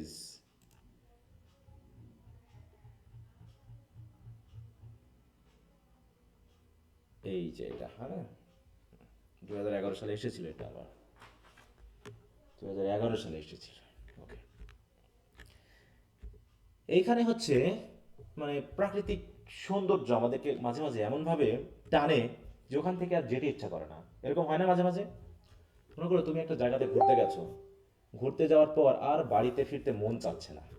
ঠিক আছে? তো প্রকৃতির সৌন্দর্য তোমাকে এমনভাবে বিমোহিত করেছে, অ্যামেজড করেছে, যে ইউ হ্যাভ ফরগট এভরিথিং, তুমি সব কিছু ভুলে গেছো, and wish to stay in the midst of nature. হ্যাঁ, এবং প্রকৃতির মধ্যে তুমি থাকতে চাচ্ছ, মানে সব কিছু ভুলে থেকে তুমি সংসার থেকে শুরু করে সব কিছু, যেমন I wonder lonely as a cloud, তাই না? পড়েছিলাম কিনা আমরা? ওখানে কি দেখানো হয়েছে? প্রাকৃতিক সৌন্দর্য, পাহাড়ের তাই না? উপর থেকে বানিয়েছে হ্রদের ধারে যে ফুলগুলো, ওগুলো দেখে সে বিমোহিত। হ্যাঁ, মন সেই খারাপ ছিল, প্রাকৃতিক মন ভালো হয়ে সৌন্দর্যের কথা গেছে। বলা হয়েছে, তাই না? এখানেও ঠিক এরকম একটা কবিতা, যে একজন ব্যক্তি তিনি বিশেষ একটা প্রাকৃতিক সৌন্দর্য দেখে তিনি এত মানে বিউচিং বিউটি, হ্যাঁ আকর্ষিত, আপিলিং বিউটি দেখে তিনি এত বিমোহিত হয়েছেন যে তিনি আর বাড়ি ফিরে যেতে মন চাচ্ছে না। তার মনে মনে চাচ্ছে যে এখানে যে আমি মারা যেতে পারতাম, তো আমি যদি এখানে শেষ হয়ে প্রকৃতির সাথে মিশে যেতে পারতাম, তাহলে মনে হয় জীবনটা আমার সার্থক হতো। কিন্তু এমনটা কি হবে বলো? আমাদের কি বাসায় ফিরতে হবে না? নাকি থেকে যেতে পারবো, যে কক্সবাজারে ঘুরতে গিয়ে ওখানে থেকে গেলাম, হবে কি? নাকি জীবনের দিন কত শেষে নিজে দায়িত্ব, করতে হবে। হ্যাঁ কত দায়িত্ব আছে, কত কর্তব্য আছে আমাদেরকে পালন করতে হবে, মানে কি মৃত্যুর আগ পর্যন্ত আমাদের দায়িত্ব কর্তব্য আছে, সেগুলোকে পালন করতে হবে। অথবা আমরা মন চাইলেও আমরা অনেক কিছু করতে পারি না। হ্যাঁ, ঠিক ওইরকম একটা বিষয় এখানে হবে। তো মনে করো একদিন কোনো একজন ব্যক্তি ঘোড়ায় চড়ে হয়তো বাসায় ফিরতেছে বা কোনো দিকে যাচ্ছে, কাজের উদ্দেশ্যে হোক বা কাজ থেকে বাসায় ফিরতেছে, তাই না? যেতে যেতে সে হঠাৎ করে একটা বনের সামনে এসে দাঁড়ালো। তো সেখান থেকে শুরু মিললে এরকম বলছে, whose wood this are I think I know. মানে হয়তো গ্রামের পাশেই তার, গ্রামে ফিরতে ফিরতে একটা বনের পাশে এসে দাঁড়ালো এবং সে জানে এই বনটা কার। তাহলে যার বন সে তার পরিচিত নাকি? বলছে আই থিঙ্ক আই নো, আমার কাছে মনে হচ্ছে আমি চিনি এই বনটা যার, তাকে। His house is in the village দো, হ্যাঁ, বলছে তার বাড়ি হচ্ছে কোথায়? এই তো আমার গ্রামে, ইন দ্য ভিলেজ, আমার গ্রামে। His house is in the village though, মানে যদিও তার বাড়ি আমার গ্রামে, he will not see me stopping here, আমি যেখানে দাঁড়াইছি আজকে এখানে ওর বনের সামনে যে দাঁড়িয়েছি কি করার জন্য? To watch his Woods fill up with snow, হ্যাঁ, মানে মনে করো যে পুরো তার বনটা স্নোতে ঢেকে গেছে, দিয়ে সাদা, হ্যাঁ, সাদা একটা আভা সৃষ্টি হয়েছে, চাঁদের আলো পড়তেছে, মিলে একটা অসাধারণ সৌন্দর্য ধারণ করেছে এই বনটা। এই উডস মানে কি বলতো? উডস মানে কি, কাঠ না বন এখানে? বন। উডস মানে হচ্ছে এখানে বন। বন, তাই না? তাই বনে স্নো পড়ে পুরো বনটা ঢেকে গেছে, ঢেকে গিয়ে এত একটা সৌন্দর্য ধারণ করেছে যে কবি, এই মানে স্পিকার, এখানে দাঁড়িয়ে গেছে এবং সে মনে মনে ভাবতেছে আমি যে এখানে দাঁড়ালাম নিশ্চয়ই যে এই বনের মালিক সে আমাকে দেখতে পাবে না, যদিও তার গ্রামে আমার আমার বাড়ি নাকি, বা এই কাছেই তার বাসা, তারপর আশা করি সে আমাকে দেখতে পাবে। একটু মিউট রাখো, তো পেজ ওটা চলে। তাই বলছে, তো ঘোড়ায় চড়ে যখন যাচ্ছিল হঠাৎ করে সে বনের সামনে দাঁড়ালো। তাহলে আমরা যে পশু পাখি নিয়ে কাজ করি, মনে করো ঘোড়া হোক বা গরু ছাগল হোক, গরু নিয়ে হোক, আমরা যখন আসা যাওয়া করি সে তো অভ্যস্ত হয়ে যায়, তাই না? যে কোথায় আমি যাব, প্রতিদিন কোথায় যাই, এরকম হয় না? কিন্তু আমি যে এখানে দাঁড়ালাম, আমার ঘোড়াটার কাছে মনে হচ্ছে, দেখো, my horse, my little horse must think it queer, এখানে কুইন আছে, আসলে কুয়ের হবে, হ্যাঁ, Q U double E R, মানে অদ্ভুত, অস্বাভাবিক মনে করলো আমার। হচ্ছে আমি যে দিকে দাঁড়ালাম আমার ঘোড়ার ভাবসাব দেখে মনে হচ্ছে যে কি ব্যাপার, আমার মালিক এই অদ্ভুত জায়গায় থামলো কেন? তাহলে to stop without a farm house near, কারণ কাছাকাছি কোনো ফার্ম হাউস নেই যেখানে আমার মালিক প্রতিনিয়ত আসা যাওয়া করে, তাহলে এখানে তিনি কেন দাঁড়ালেন? অতএব এই জায়গাটাতে দাঁড়ানোটা আমার ঘোড়ার কাছে অস্বাভাবিক মনে হলো। কারণ কি, আমি যেখানে দাঁড়িয়েছি কোথায় দেখো, between the woods and frozen lake, snow. হ্যাঁ, the darkest evening of the year, হ্যাঁ, তাই যেখানে আমি দাঁড়িয়েছি সেটা হচ্ছে কোথায়, এমন একটা রাস্তা যার এক পাশে রয়েছে ফ্রোজেন লেক আর এক পাশে রয়েছে উডস, বন। তো এই অদ্ভুত জায়গায় আশেপাশে কোনো লোকালয় নেই, আশেপাশে কোনো ফার্ম হাউস নেই, এই তাও আবার এটা হচ্ছে বছরের মধ্যে সবচেয়ে ডার্কেস্ট ইভিনিং, হ্যাঁ, অন্ধকার চারিপাশে, শুধুমাত্র এই হয়তোবা বরফ পড়ছে, সাদা আভা, সেটা হয়তো শুধু দেখা যাচ্ছে। আমরা একটু এরকম একটা ইমেজ যদি আমরা দেখে আসি বুঝতে হয়তো সুবিধা হবে।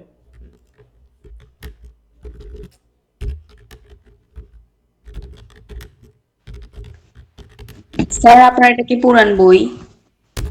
হ্যাঁ, আমার পুরোনো বই, তোমাদের সাথে স্যার বই দেখি 24 নম্বরে এই কবিতাটা নাই আমার বইয়ে, তাই না? আমার বই কোথায় আছে, কোন নম্বরে আছে? 39 নাম্বার, আমার নতুন বই 39 নাম্বার। আছে।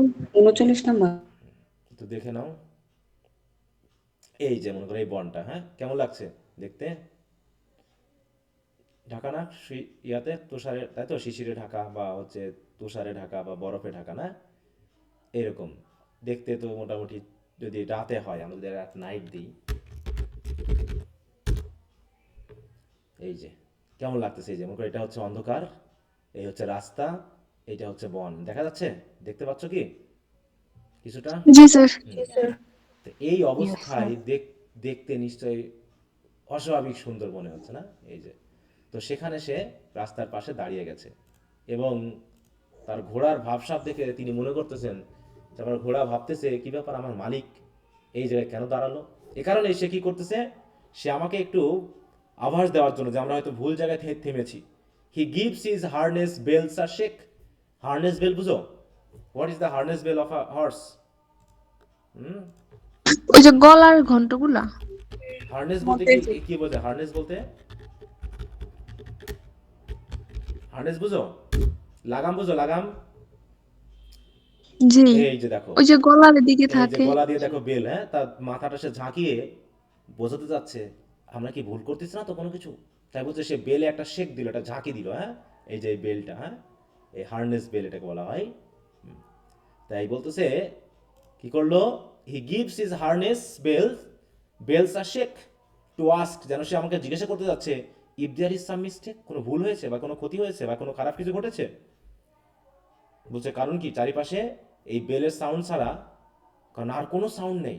The only other sound the sweep of easy wind and downy flake. Downy flake মানে শিশির পড়ার যে সাউন্ড, হ্যাঁ, শিশির পড়ার বা তুষার পড়ার যে সাউন্ড হয়, হ্যাঁ, যখন শিশির বা তুষার যখন গাছের উপরে পড়ে তখন এক ধরনের সাউন্ড হয় না।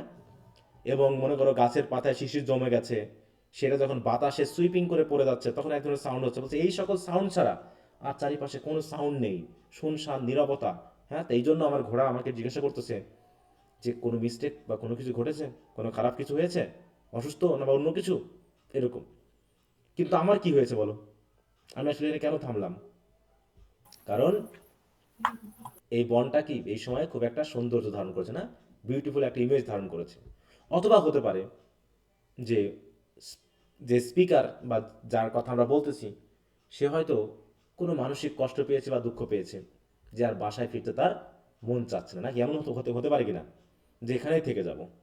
কারণ এই বনের সৌন্দর্য যেটা আমরা পড়লাম, কিন্তু blow blow the winter wind, হ্যাঁ, যে মানুষের থেকে, মানুষের আবাসস্থল থেকে এই প্রাকৃতিক সৌন্দর্য এবং প্রাকৃতিক অবস্থান যত ক্রুয়েল বা রুক্ষ বা ঠান্ডা হোক না কেন, এটা মনে হবে অনেক বেশি আকর্ষণীয় বা গ্রহণযোগ্য। হয়তো স্পিকার এমনটাই চাচ্ছে যে এখানেই থেকে যায়, আর বাসায় ফিরতে ভালো লাগছে না, হ্যাঁ, আর আমি মানব সমাজে ফিরবো না, কারণ এখানে শুধু অশান্তি, অকৃতজ্ঞতা, তাই তো, দুর্নীতি, অপরাধ, এগুলোই। তো এরকম হয়তো বা আমাদের স্পিকার ভাবতেছে, আর হয়তো সেখানে সে দাঁড়িয়েছে। তাই বলছে দেখো, এর শেষে বলছে কি, the woods are lovely dark and deep. বনটা কি কত সুন্দর, কত গভীর, হ্যাঁ, এবং অন্ধকারময়। তাহলে এখানে থেকে যাওয়া যায়, কিন্তু শেষের তিনটা লাইন খেয়াল করে ভালো করে কি বলতে চাচ্ছে এই জায়গায়। But I have promises to keep, কিন্তু এখানে থেকে গেলে তো হবে না। এই পৃথিবীর কাছে আমার কত প্রমিস রয়েছে, আমার পরিবারের কাছে আমার কত দায়িত্ব রয়েছে, যেগুলোকে কি কি করতে হবে, আমাকে প্রমিসগুলো রাখতে হবে তো, নাকি? And miles to go before I sleep, আর আমার ঘুমের আগে আমাকে কত দূর যেতে হবে। And miles to go before I sleep. হ্যাঁ, এই স্লিপ বলতে কি বোঝানো হচ্ছে, ঘুম, বলো? না, মৃত্যু। মৃত্যু, তাই না? হ্যাঁ, হচ্ছে এই যে আমি যে চাচ্ছি আজকে এই বনেই থেকে যাব, এখানে আমি আমার জীবনটাকে শেষ করে দিব, আমি আর কোথাও যাব না। তাহলে এই যে স্লিপ অ্যাকচুয়ালি সিম্বলাইজ করছে ডেথকে। তাহলে আমার এই মৃত্যুর আগে, এই মৃত্যু প্রত্যাশার আগে আমাকে কত দায়িত্ব পালন করতে হবে, কত মাইল এখনো যেতে হবে, এই পৃথিবীর যত দায়িত্ব কর্তব্য আমার কাঁধে পড়েছে। তাই আমাদের কি হয় যে আমাদের অনেক সময় পৃথিবী আমাদেরকে বেঁধে রাখে তার কর্তব্য দায়িত্বের মাধ্যমে। ঠিক আছে তো? তো এখানেও ঠিক কবি হয়তো প্রত্যাশা করছিলেন বা স্পিকার হয়তো চাচ্ছিলেন এখানে থেকেই যাবেন, কিন্তু তিনি থাকলেন না। তিনি কেন থাকতে পারলেন না? কারণ তার অনেক দায়িত্ব কর্তব্য আছে, নাকি? But I have promises to keep and miles to go before I slip, and miles to go before I slip. তো এই হচ্ছে মেনলি কবিতাটি। কিছু কি বোঝা গেল? কবিতাটা একটু জি কিছু স্যার। মিনিং আছে, অনেক ডিপ মিনিং আছে। দেখো, এই কবিতাটা হচ্ছে ইন্টেরিয়র মনোলগ। ইন্টেরিয়র আমরা কি ড্রামাটিক মনোলগ পড়েছি? জি স্যার। ড্রামাটিক মনোলগ কেমন হয়? ড্রামাটিক মনোলগ হচ্ছে একজন ব্যক্তি কথা বলে যায়, তাই না? আর বাকি সামনে কিছু সাইলেন্ট লিসেনার থাকে। লিসেনারটা সাইলেন্ট থাকে। কিন্তু এখানে কি কোনো লিসেনার আছে? এখানে কোনো লিসেনার নাই। আছে? না, শুধু কোনো লিসেনার বলতেছে। নেই, শুধু ব্যক্তি। তার মানে তিনি মনে মনে কথা বলছেন। এই মনে মনে কথা বলা মানে এটা হচ্ছে ইন্টেরিয়র মনোলগ, মানে ভিতরে, মনের ভিতরে তিনি যেন নিজের সাথে নিজে কথা বলছেন, মনে মনে তিনি ভাবছেন। এটা হচ্ছে, তাই বলছে এই কবিতাটা কি, দেখো, the poem an interior monologue presents a series of homely but vivid picture. এখানে কিছু পিকচার আছে না, বন, স্নো, ফ্রোজেন লেক, উড, তাই না, এবং তার ঘোড়ার সাথে সাথে রয়েছে ডিপ, হ্যাঁ, এবং ডার্ক চারিপাশে। এই প্রেজেন্টের মাধ্যমে তিনি কি বলতে চাচ্ছেন, একটু সামাইটা সবাই একটু এবার করে নাও।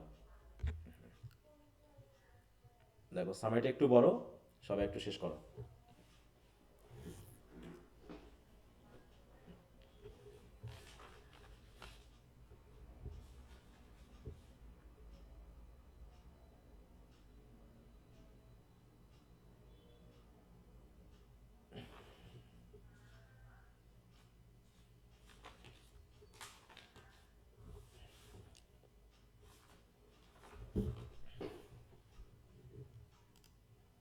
সবাই পড়তেছো? জি জি স্যার।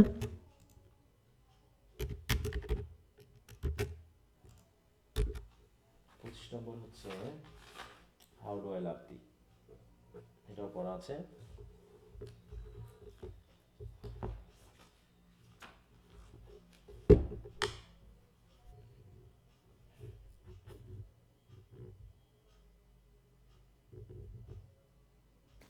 স্যার 24-এর জায়গায় 39 করে দিলে ভালো হতো, যেহেতু আমাদের নতুন বই। আচ্ছা সমস্যা, তোমরা একটু কবিতাটা ইয়া করে ফেলো, কারণ আমার তা নাহলে মিস্টেক হয়ে যাবে, ঠিক আছে? তোমরা একটু বুঝে নিও, তোমরা একটু দাগিয়ে নিলেই হবে। বুঝতে পেরেছো? জি স্যার। হুম, কারণ কবিতাটা কি সেটা তো বুঝতেই পেরেছো, তাহলে আমার এখানে আবার উল্টোপাল্টা হয়ে যাবে, কারণ পিডিএফটা পুরনো তো। নতুন বইটা আমার কাছে আছে কিন্তু পিডিএফ করা নাই, এটা হচ্ছে সমস্যা।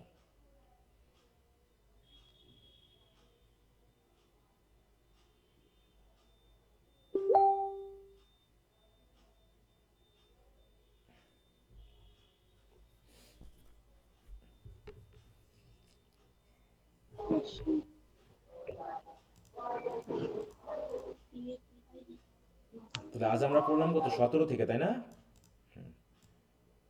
হ্যাঁ স্যার। জি স্যার।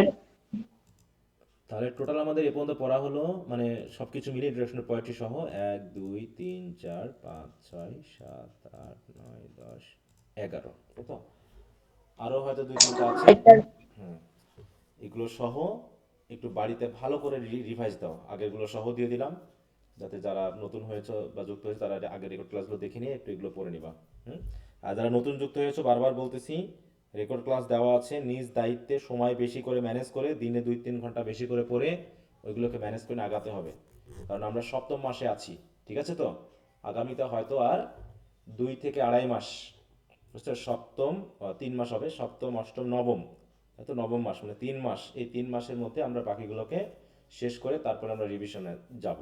তো তার আগ পর্যন্ত করে নিতে হবে যাতে স্যার, তোমরা আমাদের রিভিশন। এক্সাম কবে নাগাদ হতে পারে? সেটা বলা মুশকিল, সেটা তো আমি বলতে পারবো না, ঠিক আছে? সেটা বলা মুশকিল। শুধু সময় মনে করো যে তুমি 10 মাস সময় পাবা, মানে আমার কাছে, ঠিক আছে? আর সর্বোচ্চ। তারপরে এখন পরীক্ষা কবে হবে না হবে সেটা পরের ব্যাপার, কারণ জুন জুলাইও হতে পারে, আগস্টেও যে যে যেতে পারে, মানে মেনলি তোমাদের রুটিন অনুসারে বা মেতে হওয়ার কথা, হ্যাঁ, ক্যালেন্ডার অনুসারে, জাতীয় বিশ্ববিদ্যালয়ের ক্যালেন্ডার অনুসারে মেতে হওয়ার কথা, কিন্তু এই যে যে পরীক্ষাটা আগস্টে হওয়ার কথা ছিল সেটা হলো নভেম্বরে। হুম, আগস্টে হওয়ার কথা ছিল সেপ্টেম্বর অক্টোবর নভেম্বর, প্রায় 2 মাস পরে হয়েছে পরীক্ষা, এরকম 2 মাস পিছিয়ে গেছে। তোমার যদি মে জুন জুলাই, আগস্টে যদি ধরে রাখো জুন জুলাই আগস্ট, এরকম সময় হতে পারে, ঠিক আছে? জুন থেকে আগস্টের মধ্যে এই টাইমের মধ্যে। বুঝতে পেরেছি স্যার। আচ্ছা, তো পড়েছো সবাই?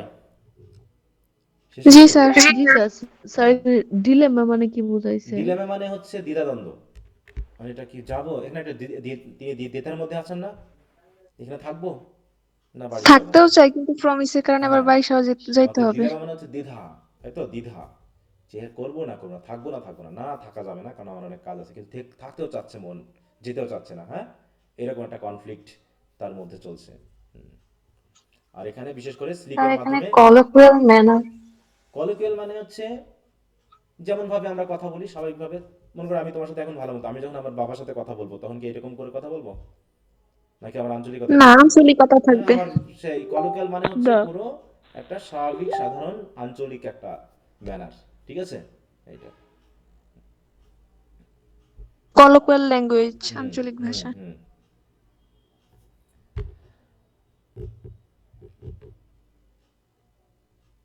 আচ্ছা, তাহলে নিশ্চয়ই তোমরা পড়ে ফেলেছো।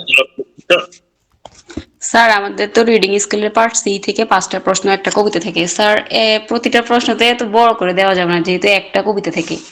তো স্যার, আমরা কত বড় করে দিলে 10 নম্বর পাবো? স্যার, এগুলো তো 3 4 পেজ 5 পেজ লেখা যাবে না, যেমন পোয়েট্রিতে আমরা লিখতে পারবো, আলাদা আলাদা কবিতা থেকে আসবে।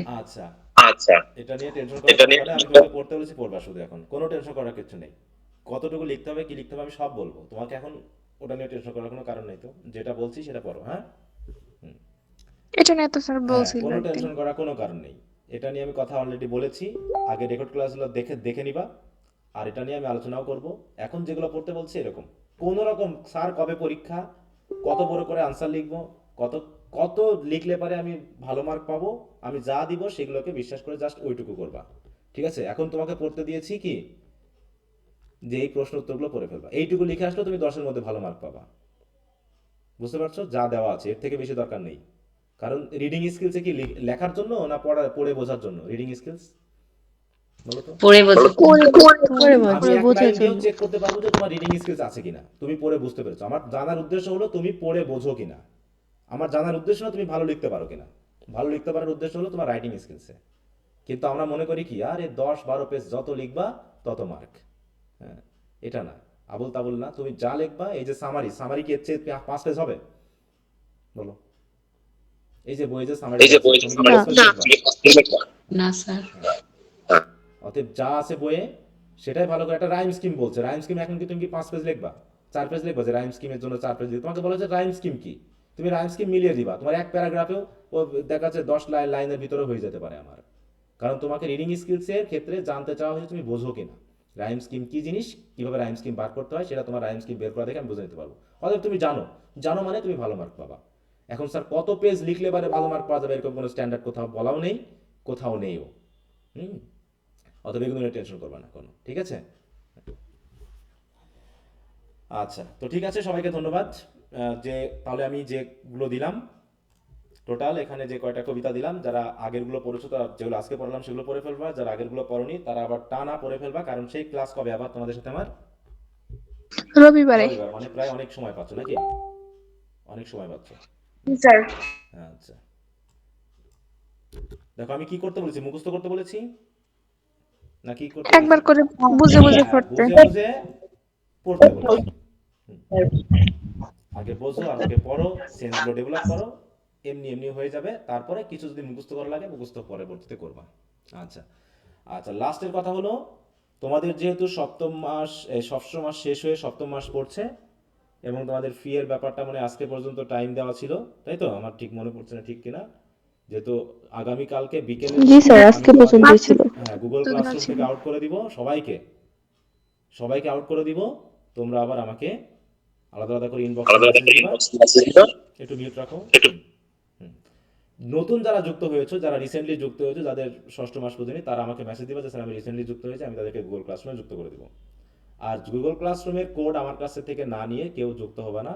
আমি যদি, কারণ প্রত্যেকের ইনবক্সে আমি ঢুকবো দুই দিন পরে থেকে, তারপরে যারা যারা আমাকে কোড নিবে না আমি ধরে নিব যে তারা আমার কাছে আর পড়বে না, ইন্টারেস্টেড না, তাদেরকে আমি রিমুভ করে দিব। বিশেষ করে আজকের ক্লাসে যারা ছিল না তাদেরকে আমি আর নেব না। বুঝতে পারছো? এই বেয়াড়া ছেলে মেয়েগুলোকে আমি রাখবো না। যারা কথা দিয়েও আজকে রিমুভ করে দিক, সবাই কান্না শুরু করে দিবে, সবাই কান্না শুরু, স্যার আমি রেগুলার হবো রেগুলার হবো। কতবার বলেছে এই কথা, বলো? কতবার বলা হয়েছে এই কথাগুলো? তারপরেও মানে সবাই নিজের মতো, সবাই ভুলে যাচ্ছ যে আমাকে ক্লাস করতে হবে। হ্যাঁ, মানে এটা আমার স্যার খুবই বিরক্তি লাগে, মানে এত বিরক্তি লাগে যে আমি বলে প্রকাশ করতে পারবো না। তোমরা টাকা দাও, আমার সন্তুষ্ট থাকা উচিত টাকা নিয়ে। তোমরা ক্লাস করলে করবা, না করলে না করো, তারপর আমার কাছে খুব বিরক্ত লাগে। হ্যাঁ, যে এতটুকু বেয়াড়া হবে কেন? আমার এই কথাটা বারবার বলতে হচ্ছে। বেয়াড়া বুঝো? বেয়াড়া মানে বুঝো? বেয়াড়া কি জিনিস বলো তো? স্যার আমাদের গ্রামের ভাষায় বেহায়া। না, বেহায়া আলাদা জিনিস, বেয়াড়া আলাদা জিনিস, আর একটা দুটোর মধ্যে কথা পার্থক্য শোনে আছে। না যে। হ্যাঁ, কথা শুনে না, কথা বলে হ্যাঁ শুনবো, হ্যাঁ, তারপর আবার শেষ, এরকম আর কি বিষয়। ঘাটতারা। হ্যাঁ, তো এরকম হলে তো আমি রাখতে পারবো না ভাই। তোমরা পড়াশোনা করতে এসেছো এবং আমারও একটা দায়বদ্ধতা আছে, তোমারও একটা দায়বদ্ধতা আছে। তুমি টাকা দিয়ে আমার কাছে দায়বদ্ধতা পূর্ণ করেছো এবং আমি তোমাকে পড়াই নিব, পড়া দিব, এটা আমার দায়বদ্ধতা, তাই না? তুমি টাকা দিয়ে আমার কাছে কিছু দায়বদ্ধতা আশা করেছো, আমি সেই দায়বদ্ধতা নিয়েই তোমার কাছে অ্যাকশন নিব। এখন যারা যুক্ত এই ক্লাসে হচ্ছে না নিয়মিত, আজকে যারা হয়নি, তাদের মাধ্যম দিয়ে আমি একদম করে দেবো। এবং যদি যুক্ত স্যার হতে হয় একটা জরিমানা, আর এবং যারা যারা গত ক্লাস টেস্টে 50 টাকা করে জরিমানার কথা বলেছিলাম, যারা দাওনি তাদেরকেও আমি রিমুভ করে দিব। এবং কারণ তারা আমার সাথে কথা শোনেনি, এবং তাদেরকে আমি যুক্তই করবো না, বাংলা কথা একদম সরাসরি, কান্নাকাটি করলেও করবো না। স্যার যারা ফি দেয় নাই আজকে পর্যন্ত তাদেরকেও কি রিমুভ করে দিবেন? সবাইকে রিমুভ আর করে দিব, টাইম তো আমি সবাইকে রিমুভ করে দিব, সবাইকে রিমুভ করে দিব। আচ্ছা তারপরে তোমরা আমাকে ফি দিবা, দিয়ে মেসেজ দিবা। এবং আমি বলে দিয়েছি যে ফি এর আচ্ছা ডেটের মধ্যে যদি কারো ফিতে সমস্যা থাকে তোমরা আমাকে জানাবা, তোমরা সেটাও আমাকে জানানোর প্রয়োজন মনে করো না, ঠিক আছে? আমি মেসেজ দেওয়ার পর তোমরা তখন বলো যে আমার মনে নাই। হ্যাঁ, তাহলে তোমাদের দায়বদ্ধতা কোথায়, কিসের জন্য বলো? এবং তোমাকে এখন রিমুভ করে দিব, তুমি আবার 2 মাস পরে আমাকে এসে বলবে স্যার আমাকে রিমুভ করে দিয়েছিলেন 2 মাস আগে, আবার যুক্ত করে দেন। এগুলোও হবে না, ঠিক আছে? মানে একটা দায়বদ্ধতা নিয়ে এখানে থাকতে হবে, কারণ তুমি পড়াশোনা করতেছো, পড়াশোনা তোমাকে দায়বদ্ধতা শেখায়। কিন্তু যখন স্টুডেন্টদের মধ্যে এবং টিচারের মধ্যে দায়বদ্ধতা না থাকে, তখন সেখানে মানুষ গড়ার কোনো সিস্টেমই থাকতে পারে না, সেটা হতেই পারে না। হ্যাঁ, আমি এখানে তোমাকে পড়াচ্ছি প্রাইভেট, কিন্তু তারপরে আমার কাছে মনে হয় যে আমার একটা দায়বদ্ধতা আছে তোমাকে বিষয়গুলোকে শেখানো। যেমন আমি আমার সন্তানকে ম্যাথ করে দিলে হবে না, তাকে দিয়ে করাতে হবে। তা তোমাকেও কিছু কাজ আমাকে করাতে হবে। তা সেই কাজগুলো যদি তুমি না করো, তাহলে আমার সাথে তোমার থাকার কোনো প্রশ্নই আসে না, ঠিক আছে? তো এই হলো কথা, যে আমি কালকে বিকালের মধ্যে রিমুভ করে দিব। এখন যারা পরের মাসে ক্লাস করবা না, তোমরা পারলে তোমাদের যে ক্লাসগুলো দরকার, যে পিডিএফ ফাইলগুলো দরকার, তোমরা মোবাইলে ডাউনলোড করে নিয়ে তোমরা থেকো। পরে যেন বলো না স্যার আমি এগুলো নিতে পারিনি। এই জন্য আমি একদিন সময় দিচ্ছি, কালকে বিকাল পর্যন্ত, তারপরে আমি রিমুভ করে দিব। রিমুভ করার পরে যারা ফি দিয়েছো বা যারা নতুন আছো, তারা আমাকে মেসেজ দিবা, আমি তোমাকে গুগল ক্লাসরুমে যুক্ত করে দিব। এটা সময় থাকবে 2 দিন। তারপরে যারা গুগল ক্লাসরুমে যুক্ত হবে না, আমি যে দায়িত্বে আছে তাকে আমি বলে দিব মেসেঞ্জার গ্রুপে ঢুকে যারা যারা যুক্ত হয়নি তাদেরকে মেসেঞ্জার গ্রুপ থেকে রিমুভ করে দিতে, ঠিক আছে? কারণ এই সিস্টেমটা আমাকে এখন থেকে শুরু করেছে এবং তোমাদের মানতে হবে। এখানে তোমরা আমাকে খারাপ বলো কি ভালো বলো সেটা নিয়ে আমার কিছু যায় আসে না, কিন্তু তোমাকে অ্যাক্টিভ করার দায়িত্ব আমার। অনেকে হয়তো রাগ করবা, অনেকে গালাগালিও করবা, তাতে আমার কোনো কিছু যায় আসে না। এখন তুমি আমাকে সারা সম্বন্ধে যা খুশি বলে গাল দাও, আমার কোনো আপত্তি নাই, বুঝতে পারছো? অন্তত জীবনে এক পর্যায়ে গিয়ে যেন বোঝো যে না, এটার করাটা ঠিক ছিল। এখন আমার আদর যত্ন ভালোবাসা শোনার আমার কোনো দরকার নেই। এখন তোমার টাইম হচ্ছে তোমাকে পে দিয়ে তোমার কাছ থেকে পড়া আদায় করে নেওয়া, বুঝতে পারছো? আমার এক স্যার বলতেন যে পে দিয়ে আদায় করে নিব, এরকম পেদানো মানে বুঝো কি জিনিস? মারা। হ্যাঁ, মারা। আর একটা তোমাদের তো আর মারতে পারতেছে না, এই জন্য আমাকে এটা করতেছে। আর একটা স্যার বলতেন যে পড়ে যাও ভাই, পড়ে যাও, মূলা মোটা হলে ও মাটি এমনিই সরে যাবে। এই যে আলু বা মূলা যখন আমরা লাগাই, আমরা কি প্রতিদিন সকালে গিয়ে বা বিকালে গিয়ে কি মাটি সরাই দিই মূলার মোটা হওয়ার জন্য? যে তা তো জায়গা লাগবে, আমরা কি মাটি সরিয়ে দিই গিয়ে গিয়ে বলো প্রত্যেকটা মূলা গাছের না। কচু গাছের? নাকি এমনি সরে যায় মাটি? বলো, মাটি এমনি সরে যায়, তাকে জায়গা করে দেয়। তুমি পড়তে থাকো, তোমার ব্রেন এমনি তোমার জন্য জায়গা করে নিবে, তোমাকে এত টেনশন করতে হবে না। তুমি পড়ো, পড়তে থাকো, কি হবে না হবে, কি পারবা না পারবা, তোমার পড়ার কোয়ালিটি, তোমার পড়ার টাইম, তোমার পড়ার অ্যাটেন্টিভনেস বলে দিবে তুমি কি করবা। তুমি মুখস্থ করবা না লাফালাফি করবা না ঝাপাঝাপি করবা, এটা তোমার পড়ার কোয়ালিটি বলে দিবে। অর্থাৎ পড়তে থাকো, সব সমস্যার সমাধান হয়ে যাবে, ঠিক আছে? আর যা না বুঝবা তা বলবা, বুঝিয়ে দিব। ওয়ার্ড না জানবা, ডিকশনারি আছে, অনলাইন মিডিয়া আছে, ওয়ার্ড মিনিংগুলো একটু জেনে নিবা। আর সেন্টেন্স ওয়াইজ মিনিং করার চেষ্টা করবা, সমাধান হয়ে যাবে। অতএব পড়ো। তো ঠিক আছে, সবাইকে ধন্যবাদ। অনেক কড়া কথা বলে ফেললাম, মন খারাপ করবে না, এরকমটা আমাকে বলতেই হয়, ঠিক আছে? কারণ কারোর সাথে আমার জমি জায়গা নিয়ে মারামারি নেই, আছে নাকি এখানে? না স্যার। বৈদেশিক সম্পত্তি নিয়ে মারামারি কেস কাবাটি আছে যে তোমাকে গালাগালি করতে হবে আমার? ওকে, তো ঠিক আছে, সবাইকে ধন্যবাদ, সবাই ভালো থাকো, আগামী ক্লাসে আবার কথা হবে। ওকে, গুড নাইট।